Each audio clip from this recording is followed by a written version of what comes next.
So welcome to the One-to-One podcast. I'm your host Firdaus Variava, and this podcast is all about super successful businessmen and how they started their businesses and what strategies and mindsets they use to make their businesses go places. So today with us we have Rohin Ramchandani. He's the managing director of Grandeur. Thank you for being on the show, Rohin. I'm so happy. Thank you. And you're a legend in this industry. I mean, you have these beautiful modular wardrobes, you have kitchens, you have furniture from Italy. It's a tough business to be in.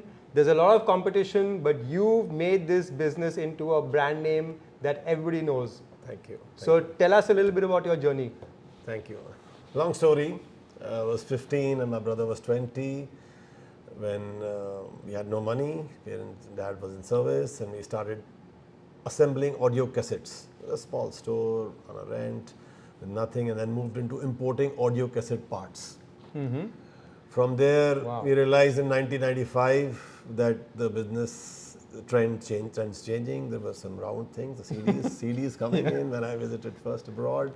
And we started, then me and Ravi and my wife, we started studying about modular kitchens. And there is when in 98 we formed the company, me and Ravi, Grandeur, and there all this started. We completed 25 years last year and looking forward for the next 25. So when you started, I can imagine that people must have been even more budget constrained. They would have never heard of such a thing as a imported modular kitchen. These must have been things that people would only dream about. So how did you convince clients that they should be buying these extremely amazing but extremely expensive pieces of furniture? Absolutely. It's very, very, very tough. You know, in 2000, 2001, we had to explain a lady why you will spend 10 lakhs or 8 lakhs on a modular kitchen, which is otherwise probably at 1 lakh, 2 lakh. It was a stressful thing, but a lot of learning, a lot of passion, a lot of hard work went into it, and eventually now you see the entire industry has grown.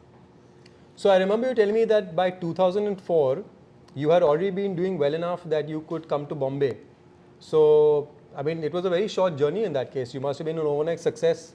No. What transformed? Yeah, so basically when you start any business in other cities except Mumbai, you got to be in Mumbai, right? You're in Mumbai. So 98 we started off in Delhi. In 2004, me and my wife, we just took our bags one day and just moved to Mumbai, that we will make somebody a partner and probably set it up and go back. Right. But so it's the story that I'm still here, and luckily Bombay is doing well as well. So tell me, you seem to have been through a lot of adversity. You've been through some tough times in life. Would you like to tell us a little bit about those? So the story of Mumbai is very interesting. We moved into Mumbai in 2004, as I told you, and 2005, before I was moving into my new showroom in Santa Cruz, 26th July happened. And all my stuff which was lying in the godown was absolutely washed out. Everything is finished. I had to walk from, I think I was living in Linking Road that time, Khar. I had to walk to Andheri all the way through the rains to see my stuff, and it was tears in Must my have eyes. been an amazingly Tears in my eyes. crazy and then I situation. reordered the stuff, and took 3, 4, 5 more months, and eventually we opened. And then from there on, we moved to the Lower Parel store, and now we have 1, 2, 3 floors, and everything is good now. So that's amazing. So you like bounced back. So when you saw the stuff, like what was the first thought that came into your head? You saw like your basically huge amount of money that you had spent on buying all this stuff must have been all completely destroyed. Yep. You knew in your heart that this is a massive loss. What happened internally? Like what made you decide that I'm going to go back? Yeah, first thought was I made a mistake coming to Mumbai. Yeah. But then of course the resilience and the support from family, my brother, my wife, my family. And then I obviously had a little bit of thing to prove myself, that got into better and thought I have to do it now. So we got more resilient, if you could say, that we have to do it now, and that's how I think. So that was like one setback, I remember. Yeah. The second setback must have been during COVID. I mean, everybody was downsizing. Everybody was like sweating. I remember I was sweating bullets. I was thinking, yaar, मैं धंधा कैसे चलाऊंगा? I was actually thinking that, is a 100-year-old business gonna shut down this year? What happened then? What do you guys do? COVID was actually, I'm a very positive guy. So in COVID, I was spending 2 days with my entire staff, entire team. on Zoom. And what we did is I really spent a lot of time motivating everybody. And I was quite positive that we won't go under a loss. And we actually did not. In the year COVID 21, 22, both years we did not lose a single rupee. I mean, the turnover which was 1 year before, we crossed the same turnover. We added on a little bit in the next COVID year as well. So Wow. it was just being positive, just being motivating the team, and we glad we came out of it. So I'm going to ask you a really simple question, which is about, which may seem simple to you, but my friend Sarah, who's one of our biggest fans, tells me that if you go to Grandeur, they have amazing systems and procedures where even though all the products are imported, everything is coming from abroad, but the way that you guys actually deliver the product, the way that you guys actually handle the entire process is so seamless, it's so amazing. So how did that come about? Like, are you a process driven person? How did you guys make it happen? Me not, but we don't believe in customer satisfaction. Okay. We believe in customer delight. So we have to make all our customers, we have 12,000 plus customers. 12,000 customers, in wow. 47 cities across this 25 years, and we make sure that each and every customer is delighted with the product. Okay. The whole process, from the way you come into the showroom, the way you're served coffee, the way you're treated. So we are very responsive. The way you are served after buying. So our main USP of Grandeur is after you buy stuff from us.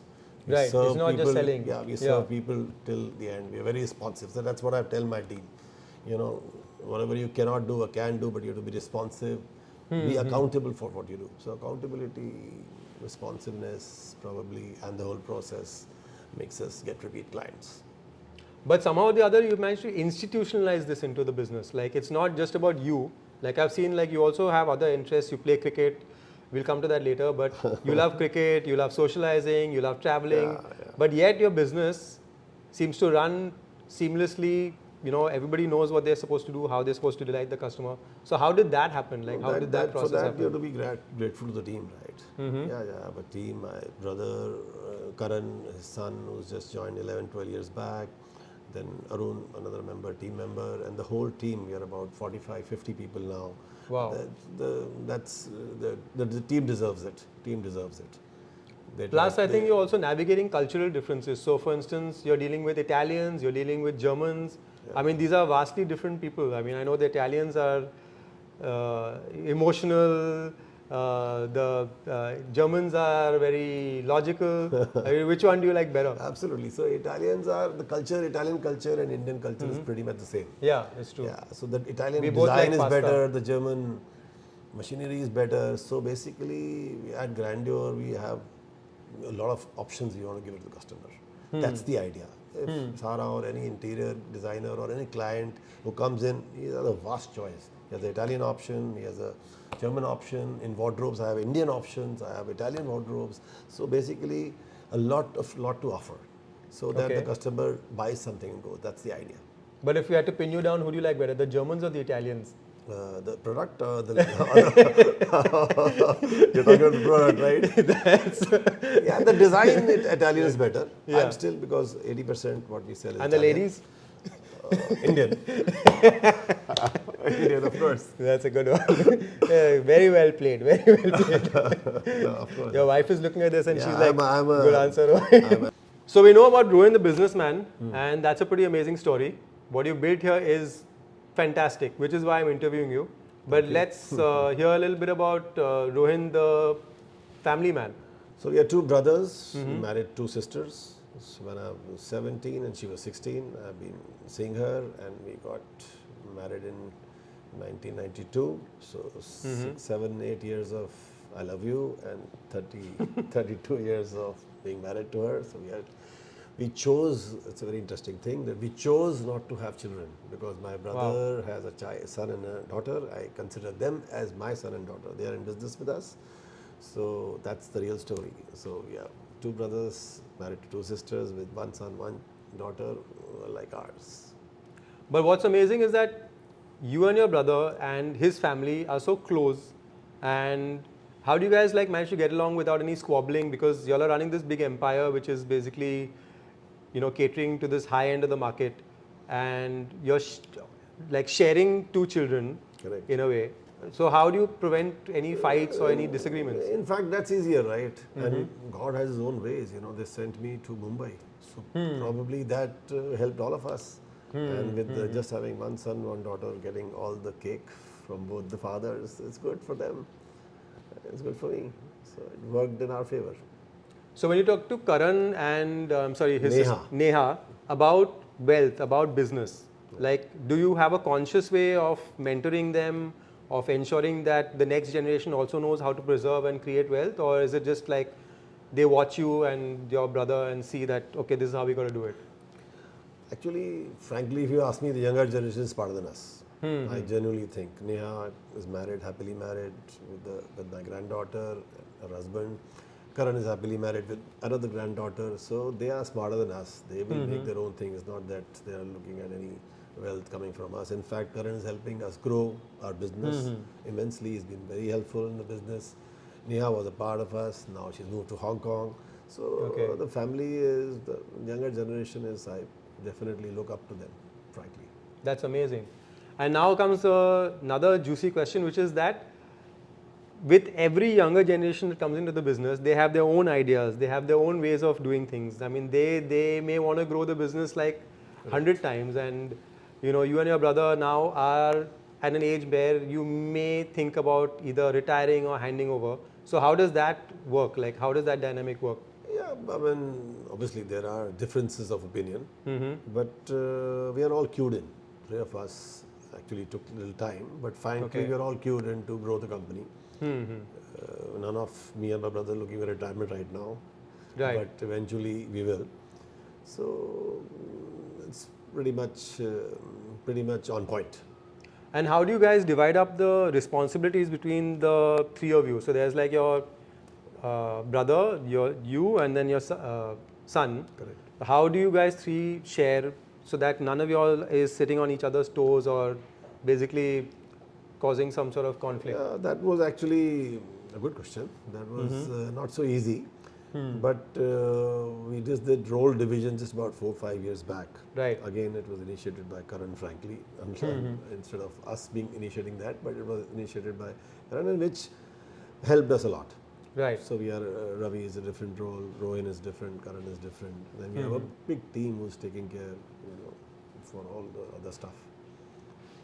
Because I remember that when I joined my family business, it was quite the task to adjust to my mother, because both of us had two different ideas about where the company should go. She was like, we should only do heritage buildings. I was like, no, I want to deal with young, hot architects. I don't like only doing heritage buildings. It was quite the tussle. And then finally, basically, she had to step back. She said, you know what, can't do this. You take over. I'm going to do something else.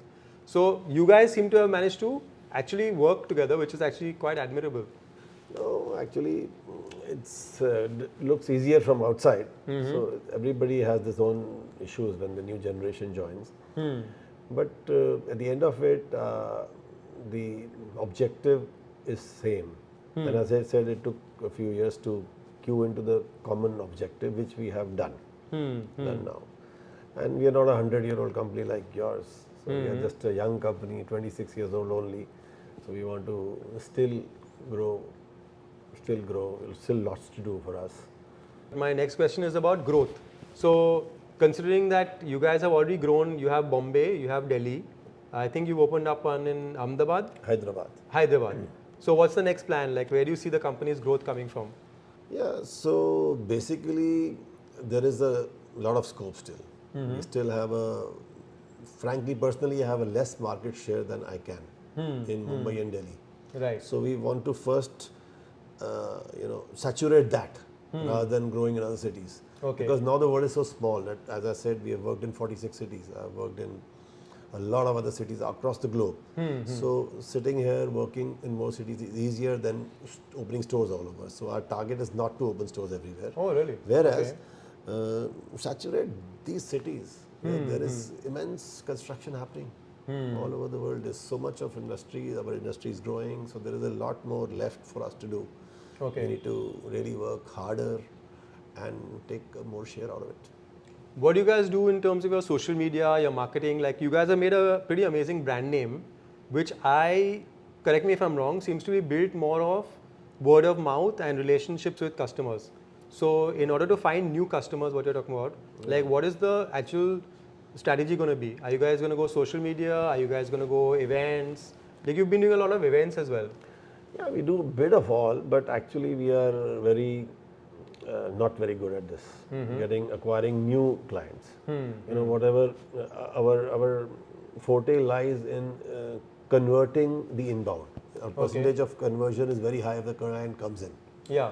But to get people from outside, we are still weak, you know, because you know we're at this age probably. So whoever comes in, the chances of conversion are very good. But to get a new client, we still have to work. We have to get in with the new generation, get more ideas, more social medias, a lot more stuff has to be done. I mean, there are hawks sitting all around. There's a lot of competition. New showrooms are coming up. Swankier showrooms are coming up. So you have to up the game all the time. According to me, no business goes like this. True. Your business goes like this or like this. Yeah. So you have to continuously grow to not go down. So one of the cool things was today, I think I referred a client to you, and she got on the call with you just before I came to the showroom, and I could hear you giving her the pitch. You told her, first send me your plan, and I will keep it ready for you to see when you come in, which I thought was brilliant because you know so many times like people come to my showroom and they just come like on a hunting trip. You know, they just like come and then they spend 2 hours there. They have no clue what they want. Correct. It's totally unstructured, and then they get confused and then they go back. So that was actually a pretty cool thing. How did you come up with that idea? So my objective, Firdaus, is when a client comes in to give her a product in their budget, their requirement, and also to clue in their architect's vision. My idea is to blend that together. So for that, I need to understand their requirements when they come in. And before that, I need to see the plan. So then I can gauge everything out of experience. We are doing this for 26 years, so we get a lot of experience. So before coming in, if I have this information, it really helps us understand everything. So we are ready for them. Amazing. Yeah. And I don't want to call clients again and again, this traffic and this city. True. They only come once. They make up their minds, they come once. Our idea is that client comes in, you close the door, you go after paying. That's the idea. That's what we tell everybody.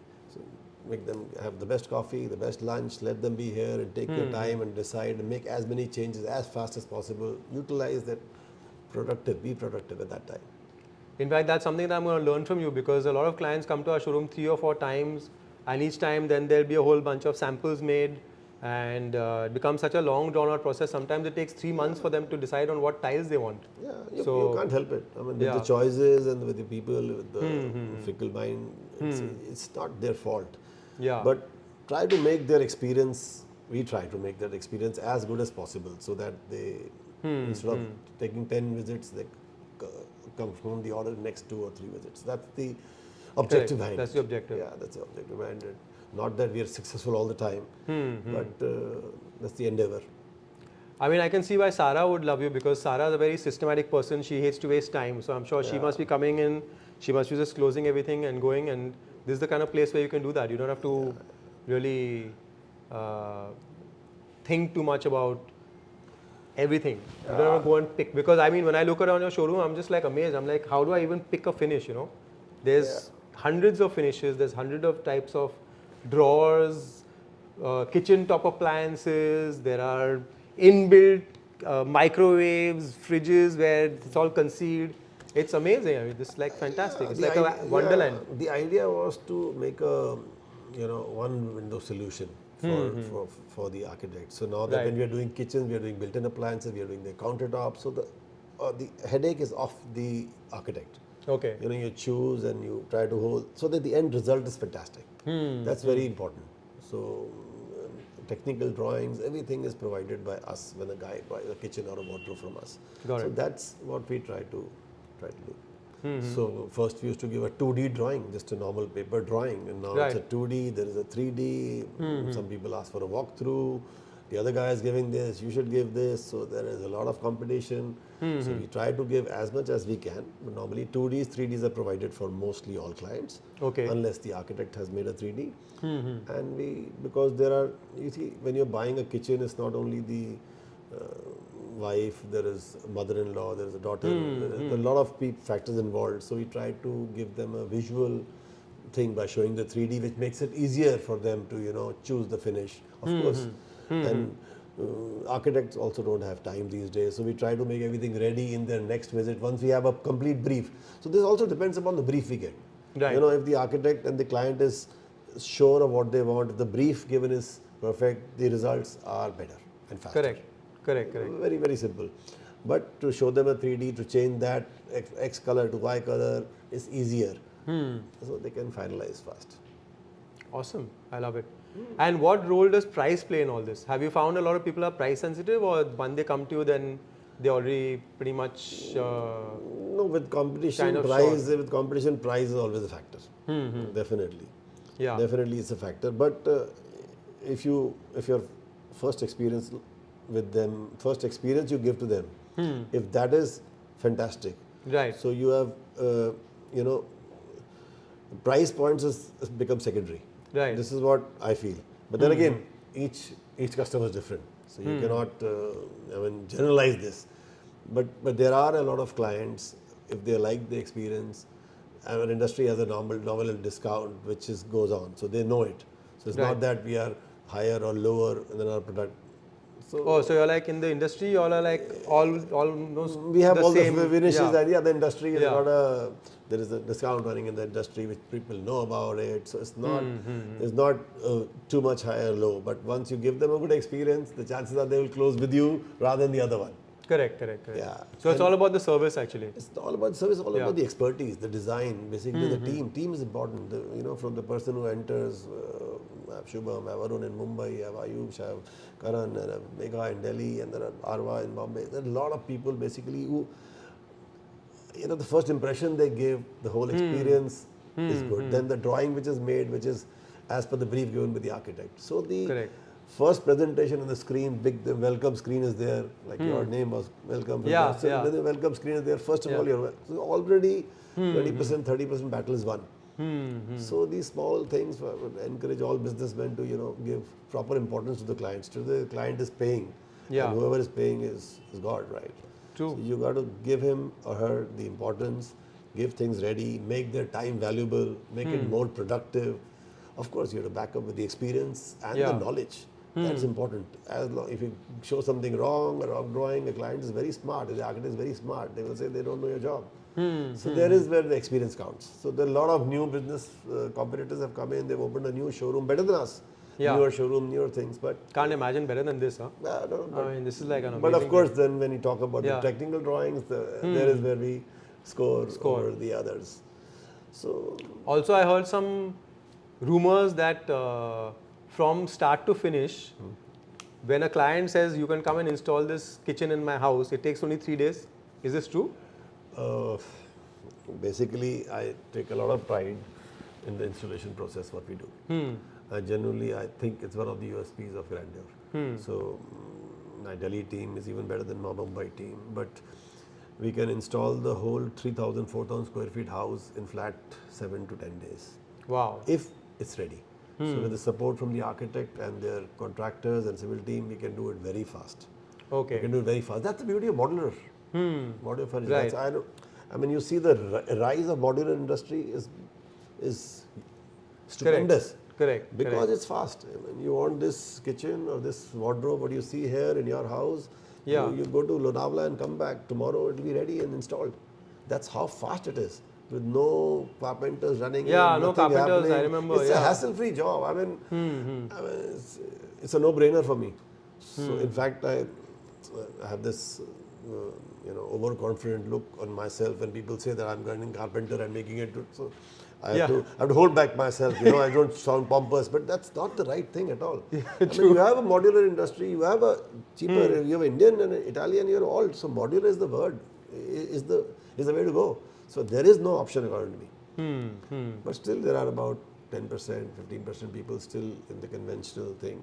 Still because the first thing that people say when I tell them, why don't you buy a modular kitchen? They say, my carpenter will make a kitchen. And I'm like, how long does that take? And they're like, it takes 2 weeks or 3 weeks or something. The guy is in your kitchen sawing away and then correct. I mean, it's like, when you told me that it was like 3 or 4 days, I was just like, my head almost exploded. Yeah, no, It's that amazing. definitely is a faster process. That's why the industry is growing.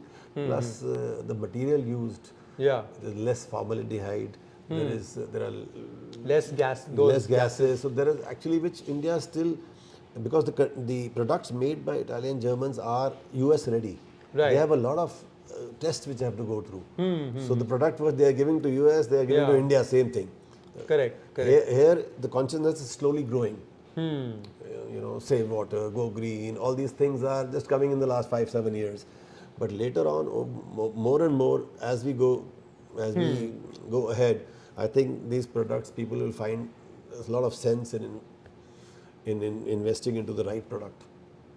Yeah, I mean, you're going to do your kitchen only once in God knows how long, maybe 20 years or something. So it's better to do it once, do it right, and get it done as fast as possible, in my opinion, because you really don't want the carpenters and the guys in your house sawing away, making a mess, and basically causing a mess of everything else. They not only make a mess of what work they're doing, they also make a mess of the rest of your house, the flooring, the walls, everything. So this is a beautiful solution. So I love it.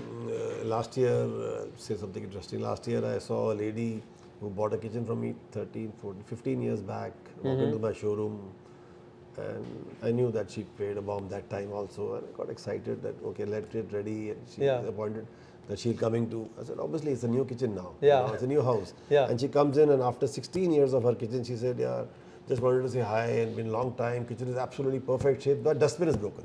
Oh God. So I don't know it's a good thing or bad thing to the product last for 20 years, 15 years. I don't know it's a good or bad thing, but definitely. That's a testimony to the quality. Really. Yeah. And later on, next year, she bought the kitchen for me for Go House. Oh, lovely. Yeah, so Please send me her number. yeah.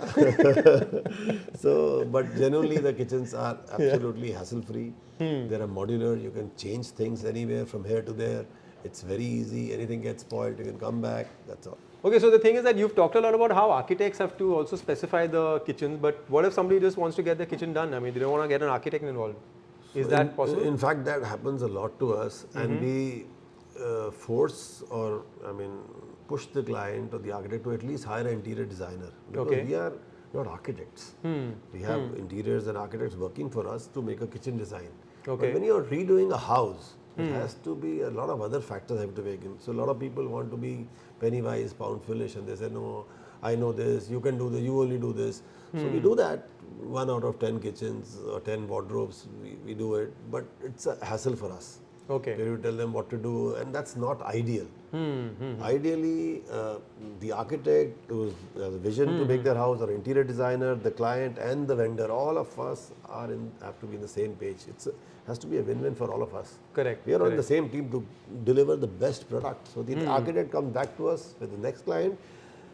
The client refers to us for his family or for the next buy, and we make money. True. Everything is very, Done very simple. So seamlessly. it's a very, very. So we try to really force the client to please get the interior designer or somebody in line. Who knows the... Yeah. And if they don't have somebody, are you able to recommend somebody, like, go to this person, they can help you out? Like, Yeah, I mean, we're dealing with more than 200 architects who to recommend like that. But otherwise, depending on the state or the of the product, we try to give some references. Though people come to Grandeur after having an architect. So 9 out of 10 people will already have an interior designer place who has started doing their house. Then they come to Grandeur looking for kitchens, wardrobes, furniture, blah blah blah, like that. So it's easy. But sometimes the builders are giving ready stuff, Yeah. And you don't want that. You want I to don't do know something else. if you heard of World One, Loda World One. So they are World Crest. Yeah. So the kitchens are already provided, given by the builder. So I've done almost 40 houses in Loda, maybe more, where they wanted wardrobes. And so there are a lot of clients in there where the house was already made, civil was done, kitchen was given. So there we get a kind of clients who don't hire an interior designer. Because everything is already done. But still the good ones still do it. Still take it so that they have a overall look and feel. The result is better. But there we have done a few houses without interiors and architects. And also, you guys seem to do a lot of projects with builders. Now, that must be a whole different ball game. I mean, Yeah. I personally haven't been able to crack the builders market, so I don't know how you've done it, honestly. Hats So, off, man. in fact, we have gone a little slow in the last 3-4 years, but otherwise we have done Kalpatru Aura, we have done 700 kitchens, DLF Magnolias is done by us. So, we Wow. have preferred vendors for DLF, Kalpatru. So, we have a Grandeur contract division where Okay. it does project kitchens. In fact, this is a project kitchen. I We are see. sitting in, so we have a project kitchen with a different price levels. When the quantity has to be 20, 100, 200, 500. So we have a separate division which takes care. So I we get see. a special price from Italy or Germany, and we give them a special price and try to do the project at a very low margin. Right, Whereas, yeah.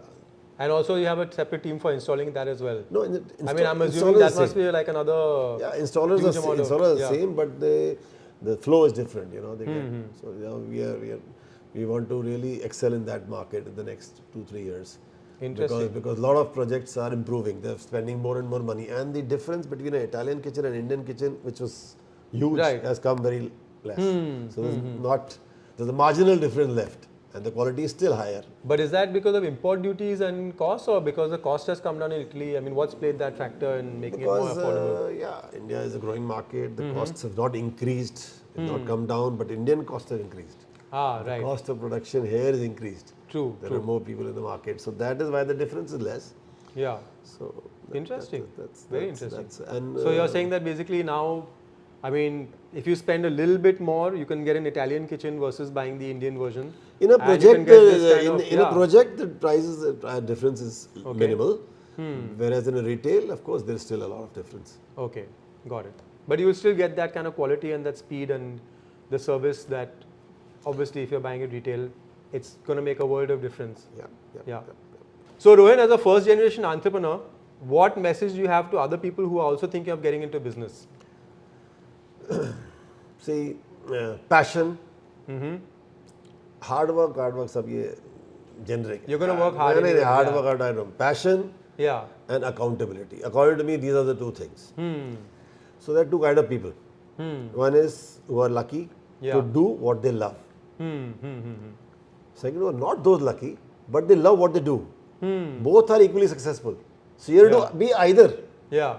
If you cannot do what you love, at least love what you do. So love what you do means when love comes in, passion comes in, accountability comes in, you are bound to be successful. That's amazing. That's the simple mantra for any business. Be passionate, be accountable of what you're doing, conscious of what you're doing. You will definitely succeed. No Profound. doubt. No doubt. And Profound. regarding my industry, modular industry is the way forward. So it's good. Definitely, you made it huge. Yeah, I mean, no. I mean, Really. everybody in the industry is doing well. India is doing well. India is growing. Construction is happening all around. So it's a good place to be. Now the second question is, what message do you have for your competitors? Just that we should not badmouth the competitors. I feel all the competitors in my trade are good. Whether Yeah. it's an Indian kitchen or a German kitchen or Italian kitchen, all the competitors, they're doing well, and I wish them luck. Don't badmouth. Don't say, I mean, when people who do Indian kitchens and plywood, they say MDF is bad, this is bad, and they confuse the client. Yeah. I mean, and Yeah, we are correct. Apna becho. Yeah. but there is no दूसरे का connection, मत you बोलो. know, confusing a lady, this is not the plywood is good, this is not good. I mean, I don't want to get into that technical part here in this thing, but I'm just telling you. I mean, my own kitchen has lasted 30 years to 18 years. Sorry, 18, 19 years. After 18 years, I gave half the kitchen to my neighbor and half to my maid. Because it was red color and my wife didn't want, I'm telling you the truth. Yeah. It's still lying in my neighbor's house. Yeah. So I mean, I know they're going to get spoiled. So don't say things which are not proven. Everybody is good. Whoever gives you service, Yeah. whoever is accountable for what they're selling should succeed more than the other. Super. Love it. Thank you, sir. All right, Rohin. Now it's time to come to the rapid fire section of this podcast. Firdaus, Johar. I'm going to put on these because sparks may fly. Okay, I'll remove this. Let's go. All right, so tell us some of your famous customers. Famous. Famous. Ratan Tata, Sunil Mittal, Shah Rukh Khan, lots of them. Yeah. I mean, everybody is famous. And out of that, who's your favorite customer? Mr. Ratan Tata. Mr. Ratan Tata, definitely the favorite. That's great to hear, man. Then who's the most annoying customer of yours? There are a few, of course. But you can't. Come on, you gotta can't spill the avoid beans, them. man. No, Who are these guys? I mean, I don't remember. You them, can't give luckily. these Miss India answers, huh? No. There are a few, but in the end, they are all happy. Okay, awesome. The annoying process is only from the date you order till the date you install, due to whatever reasons. But at the end, the product says it all, and they are eventually all happy. Okay, very diplomatic. Now, true. if your brother and your son were fighting, whose side are you going to take? Son's Karan's side. I will take Karan's side. But if Rohin and Karan are fighting, then Ravi will take my side. That's so sweet, man. Everybody should have a brother like this. Yeah, he loves me more than I love him. Good to hear that. Yeah. Now, if you weren't in this industry, which industry would you have joined? I'll be selling for sure. Something or the What other. I don't know. You'll be hustling. What I Yep. don't know. But I'll be selling for sure. And if you had to start again, would you do a business or a job? You could have been a great CEO. Business, of course. Yeah? Yeah, 100%. According to my wife, Sure I'm about that? pompous, rude, crude guy. So for me to work for someone will be difficult. You can't say never, but I think definitely business. And good one is that Bombay or Delhi? I have lived 35 years of my life in Delhi and 22 years in Mumbai.